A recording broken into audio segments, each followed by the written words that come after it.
Your home should support your life, not drain it. I'm Katie Trudeau, and this is the Whole Home Living Podcast. Here, we talk about simple, plant forward eating, realistic rhythms, and small systems that help your home work with you, not against you. No perfection, no pressure, just practical shifts that make everyday life feel lighter, calmer, and more nourishing. Let's get into today's episode. What plant-based really means and what it doesn't.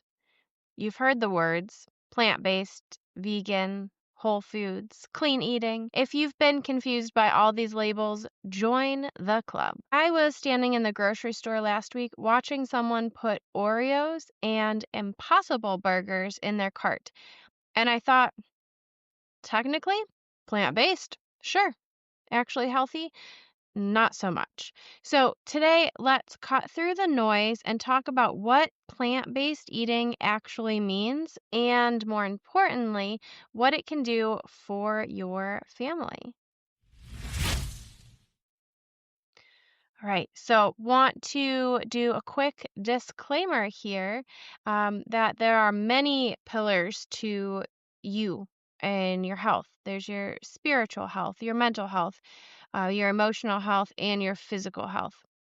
We will at some point cover all of these on the podcast, but food is something that you eat multiple times a day. Obviously, we're humans, we have to eat.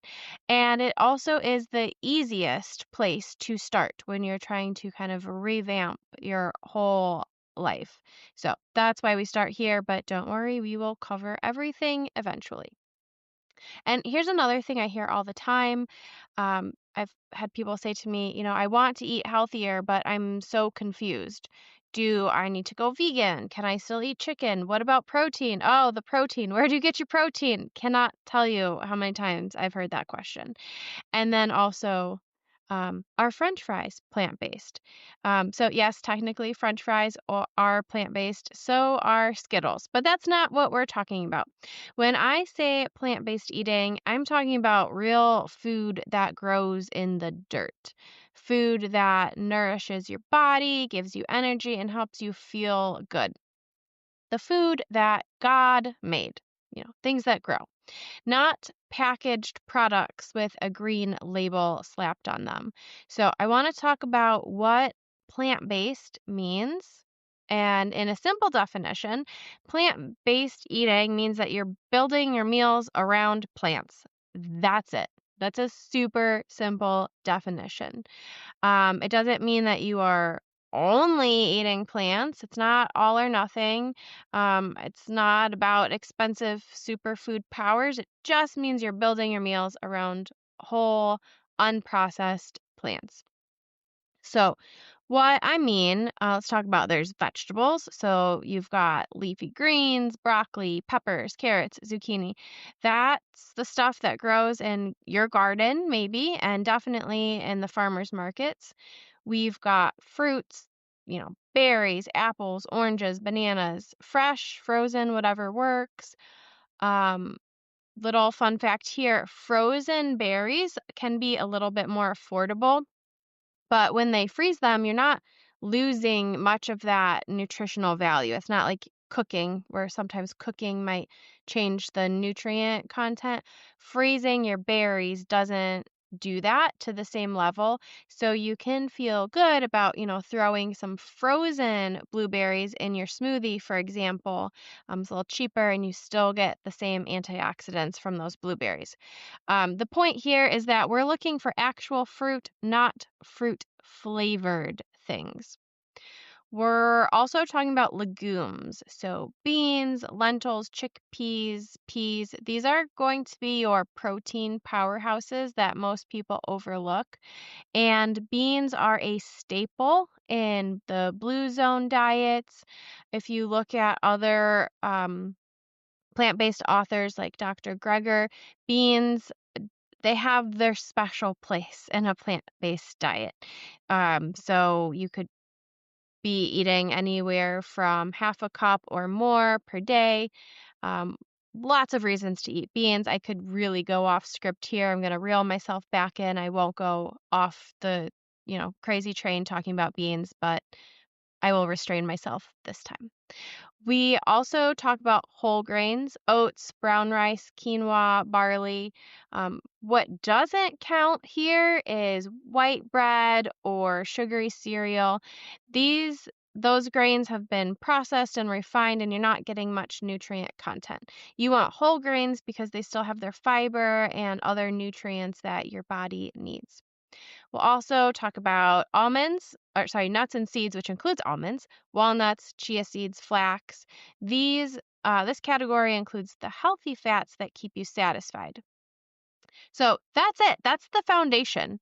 Real plants, whole foods, nothing fancy. So what is plant-based not? Okay, so it's not buying every product at Whole Foods with the label that says plant-based. It is not that. There are definitely some ultra-processed junk out there that is technically plant-based that has 30 ingredients that you can't pronounce. That is not what I'm talking about when I say plant-based. So you can eat mostly plants and still have some flexibility.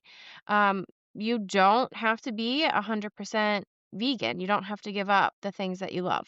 I will caveat that, and I have several articles on the blog and a couple chapters in my book about this, is that in the blue zones, the people in the world that live, the greatest percentage that live to be 100 or more, they do not eat a lot of animal products. Their monthly calories are 5%, 10%, or less of animal products.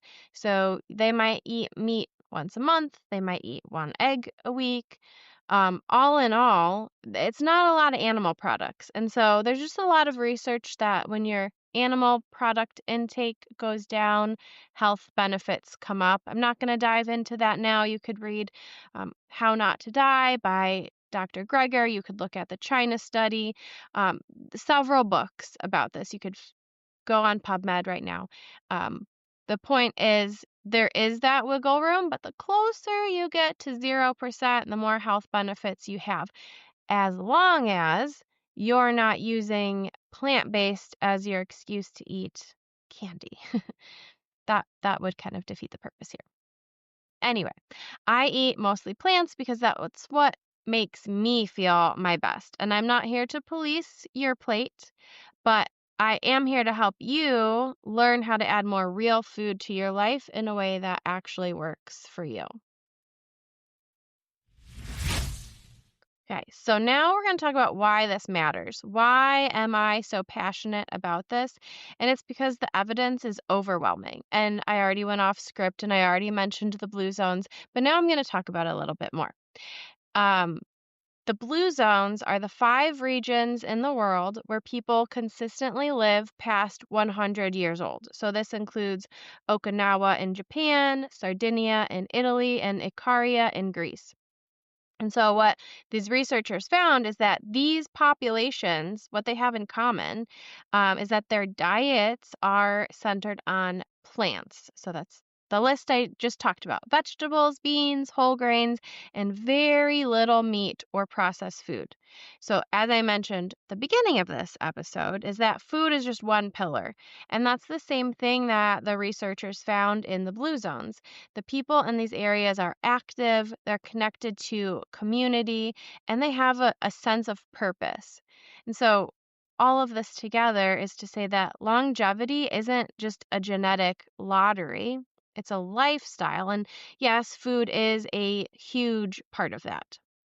All right, I've also already hinted at the China study. See, I really get ahead of myself here. If I just stuck to my script, I'd get to it eventually, but I get too excited and I want to just throw everything out there. Anyway, so research in the China study by T. Colin Campbell looked at the relationship between diet and disease across thousands of people. What did they find? They found that diets rich in whole plant foods were associated with dramatically lower rates of heart disease. That's the #1 killer in America, diabetes, and cancer. And Dr. Michael Greger, who literally reviews thousands of nutrition studies, puts it this way. quote, "The best diet is the one that keeps you alive the longest," end quote. And the science consistently points to plants. And I'm not saying any of this to scare you or make you feel guilty. I'm saying this because this information changed my life, and it can change yours too.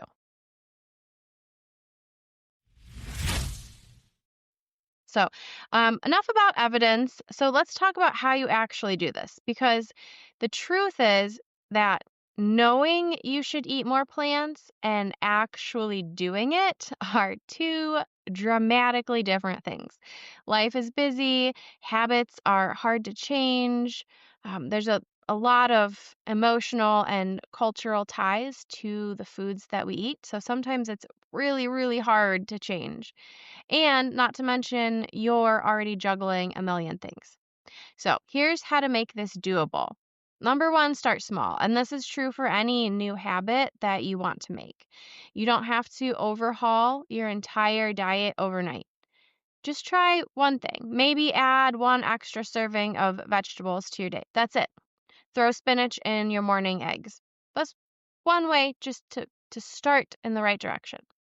Add a side salad at lunch, or roast up some broccoli to serve that with dinner. So all of those small wins add up. Just right there in that example, that's 3 extra servings of vegetables just with that one small change per meal.